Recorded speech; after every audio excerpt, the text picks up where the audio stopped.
So two of the most well-known games on the N64 are Super Mario 64 and Banjo Kazooie. They're both fairly similar 3D platformers that were very incremental in shaping 3D platformers.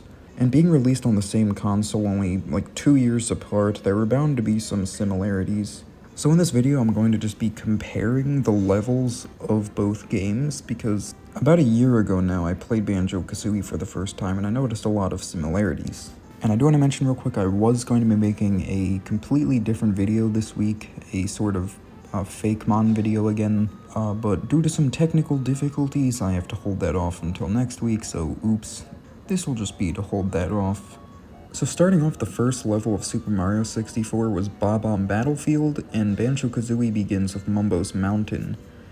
Honestly, looking at both of their maps, they're kind of similar. I mean, they both take place in a just very generic grassland that is the most generic grassland-esque of any level in their games. And even, like, just really staring at the map layout, you can really make some comparisons here.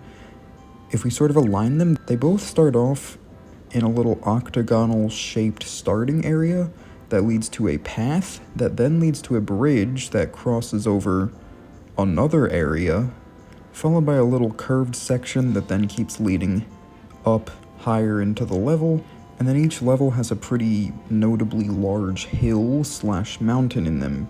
But also, if we align the maps up a bit, I almost want to say this big rock here in the map of Bob-omb Battlefield sort of aligns with whatever, I believe this is also just a big rock in Mumbo's Mountain, which then right across from that, the literal mountain in Bob-omb Battlefield would then line up with Ticker's Tower, which is sort of a mountain in itself in Mumbo's Mountain, albeit not the mountain of the level. And also both games start you off with sort of the introductory, very easy first boss of the game, Mumbo's Mountain having Conga and Bob-omb Battlefield having King Bob-omb. Also, both levels have very steep hill areas that cannot be scaled, or at least in the case of Mumbo's Mountain and Banjo Kazooie, you can't scale it at first until you get the talent route, then you can. However, Mario 64, there's just that rocky slope that you slide down and literally can't really climb. And now there's one level in Banjo Kazooie that doesn't really perfectly line up with any particular level in Mario 64, and that's Treasure Trove Cove, which is actually the second level in the game. Because there's no level that's particularly a beach in Super Mario 64. In DS you have what I think they're called the Sunshine Isles or whatever, but that's not really a full level, and it's not really big enough to compare. So I found that actually comparing it to just Mario 64's second level, because the second level in Banjo Kazooie is Treasure Trove Cove, Mario 64, you have Womp's Fortress. They do still have some similarities. First of all, they both have a very centralized area that just goes up into a very tall sort of pillar or peak you have to get to. In Womp's Fortress, it's obviously the top of the fortress. But in Treasure Trove Cove, it's a more... Actually, I'm re-recording this part. At first, I said it was just the top of a hill, but there is actually the lighthouse on top, so it is literally also very similar to the top of Womp's Fortress, both adding in a sort of pillar tower. And in Banjo-Kazooie, Treasure Trove Cove is also where you first get to fly, so the level encourages a lot of just flying up to new areas. And Womp's Fortress also sees the player going up into the sky in the sense that there are the floating islands that you go onto for some of the stars. One of the jiggies in Treasure Trove Cove is literally just getting to the top, and one of the stars is the same thing in Womp's Fortress. However, just in terms of the actual basis of the level, you could also just kind of represent this one with Mario 64's Tall Mountain, just because unlike Womp's Fortress, which is a sort of man-made area, at least Tall Mountain is just a natural environment like Treasure Trove Cove is, and it also sort of has a large peak towards the center of it, like Treasure Trove Cove does, in addition to having some watery areas that you can swim in, like that level does. So the third course in Mario 64 then is Jolly Roger Bay, which this actually draws a further connection between the two games. They both have two big water-focused levels, And I think Jolly Roger Bay is more closely fitting for Clanker's Cavern, because first of all, that's the earlier of the two water levels in both games, and also for one other main reason, they're both significant reasons for many, I guess, 90s kids' trauma. In Jolly Roger Bay, you of course have the eel, and then in Clanker's Cavern, you have Clanker himself, both just very eerily rendered sea creatures in these levels. And of course just the general fact that you are in a very obnoxious to navigate water level in both of these is a comparison in itself. One of the stars in Super Mario 64 sees you going into the sunken ship in the level. Well, of course, I don't know how many, but I'm pretty sure several of the jiggies involve going into Clanker. Then you've just got a very blatant comparison. The next level in Mario 64 is Cool Cool Mountain. This is obviously Freeze-Easy Peak for Banjo Kazooie. In fact, not only that, but you could also definitely relate Freeze-Easy Peak to Snowman's Land, if not even more, because to compare those two, not only are they both icy levels, but they both feature a giant snowman in the center of them, and that is such like a very weird and specific thing for a 3D platforming level that is based on snow. There is definitely some inspiration from one to the other there. They both also feature very icy water that you can't swim in, at least specifically for Snowman's Land and Freeze-Easy Peak.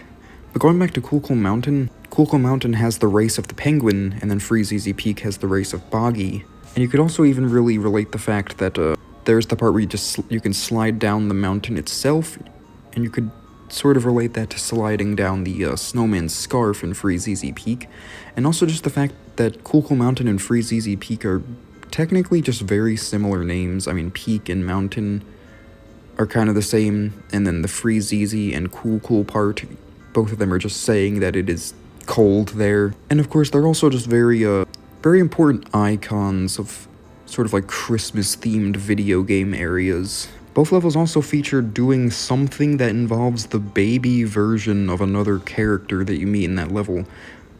Cool Cool Mountain has reuniting the baby penguin with the adult penguin, and then Freeze-Easy Peak, of course, has getting the presents to Boggy's kids.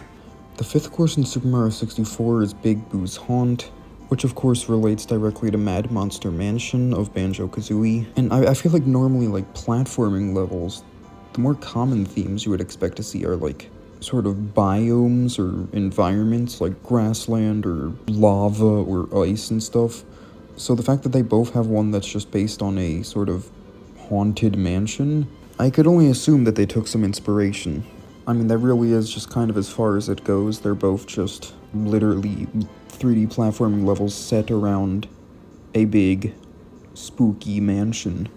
Mario 64's sixth level is Hazy Maze Cave, which definitely relates most to Banjo Kazooie's Bubble Gloop Swamp, in the sense that they're the most themed levels in their games around, like, poison, and both just sort of have like a swampy, murky theming to them. Dory, who appears in Hazy Maze Cave, I feel like that could be related to Tanktup, who appears in Bubble Gloop Swamp, especially since both of them involve sort of like ground pounding onto them to do something. Dory you can ground pound on to make her lower her head, and Tanktup to make his little feet go into his body. And also one thing that's just so blatant, you have the fact that Hazy Maze Cave is called Hazy Maze Cave, right? And obviously one big part of the level is the quote-unquote hazy maze in it. There's the little labyrinth area with all the poison that you can't normally walk through, or you can, but you'll take damage. Bubble Gloop Swamp has a very similar thing despite not being named anything that would suggest a maze, yet it has its own sort of hazy maze because there is literally a maze area in the level that also has a poisonous sort of water or like gas you have to walk through, but can't normally. So in Banjo Kazooie you need the little wading boots. In Mario 64 you would need, I guess, like the metal cap, or even the Mega Mushroom in the DS version. Next I just want to make a quick little comparison. The next level in Mario 64 is Lethal Lava Land, and there's no really like lava or fire main level in Banjo Kazooie, but there is Grunty's Furnace Fun, which is just like the final challenge. So there's that at least. But then next up, in terms of actual levels, there's Shifting Sandland, which is Mario 64's desert level, and you of course have Banjo Kazooie's Gobi's Valley, which are both centered around a large pyramid and also have a lot of quicksand. Gobi's Valley actually has several pyramids, but still, the comparison remains. Also, one of the jiggies in Gobi's Valley involves grabbing the jiggy from this mummy hand, which is definitely very relatable to Shifting Sandland's Star, where you have to defeat iRock, which is also just a hand creature. Next up is Dire Docks, which since I already used Clanker's Cavern as a comparison for the other water level, that leaves Rusty Bucket Bay for Banjo Kazooie, which is that game's other water level, but I do think these kind of pair up better anyway, mainly because they're both a little bit more like industrial and man-made looking. And obviously I get Clanker's Cavern is made of like metal, obviously, but like it's also just kind of the fact that they both of these levels, Rusty Bucket Bay and Dire Docks, kind of center around a large boat of some kind. Rusty Bucket Bay obviously just has the giant boat, but Dire Docks, at least at first, has Bowser's sub. And in both levels, it is very important that at some point you actually go on top of these boats. And then next up, or lastly even, Banjo Kazooie's final level, or main level, is Click Clock Wood. And the main level for Mario 64 I want to compare this to is Tick Tock Clock. For a few main reasons. First of all, I mean, listen to their names, Tick Tock Clock and Click Clock Wood. I mean, you can't tell me that wasn't on purpose, especially since you go even deeper.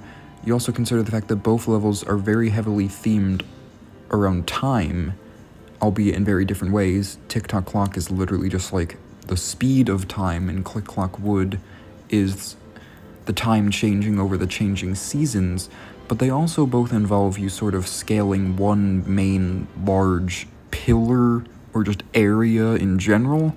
In Tick Tock Clock, you're just going up the very large cylindrical area that is the inside of the clock, and then in Click Clock Wood, you're scaling the very large cylindrical area that is the big tree. And also, I said they're both very heavily themed on timing. They also have 4 different sort of timings involved.